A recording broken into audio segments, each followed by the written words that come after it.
Ce monsieur va voir une petite fille de 15 ans, toute seule, en train de pleurer dans la rue. Et il va s'en rapprocher, lui poser la question de ce qui se passe.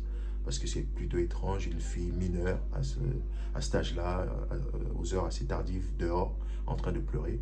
Et la fille, ce qu'il va lui raconter, le gars n'en croira pas ses oreilles. Il va tomber des nues. Donc la fille lui dira que ça fait 2 ans qu'elle est en train d'être abusée par son père adoptif. Ça se passe dans le Var, à Draguignan. Il y a un procès qui a été ouvert aujourd'hui même, ce mercredi, dans le Var.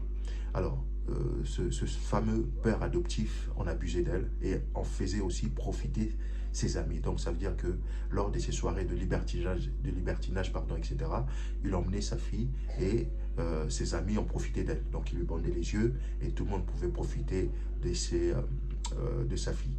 Et donc, elle a dû avorter à plusieurs reprises, à peine 15 ans. Vous imaginez? Suivez la vidéo. Un passant qui a donné l'alerte en août 2021 dans le Var. Il a trouvé la jeune Kélia en pleurs et en panique dans la rue. La jeune fille est née en 2006. Elle affirme avoir été violée à de multiples reprises par son père adoptif alors qu'elle n'avait que 13 ans. Les gendarmes de Gassin vont auditionner la jeune fille ainsi que le mis en cause. Depuis 2 ou 3 ans, elle avoue avoir des relations sexuelles avec son père. Elle aurait même avorté en décembre 2020, complètement sous son emprise. Elle serait amoureuse de lui. Entendue par les gendarmes, Julien, son père, a également avoué les faits. Et dans le cadre de ce procès, la jeune fille devrait faire d'autres révélations? Oui, la jeune fille avoue avoir été contrainte par son père à avoir des relations sexuelles avec des inconnus.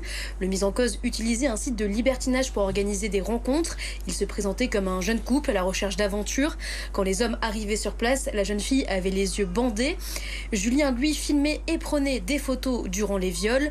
Kélia assure n'avoir jamais consenti à de tels actes. Lui prétend que c'était son fantasme.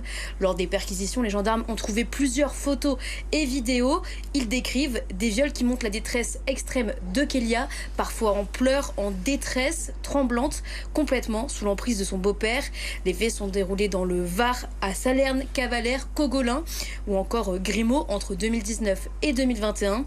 Il y aurait au moins 5 ou 6 agresseurs potentiels, mais sur les bancs des accusés ce mercredi, un seul mis en cause. Les gendarmes n'ont retrouvé qu'un seul homme âgé de 70 ans. Et que savons-nous du profil de cet individu? Eh bien,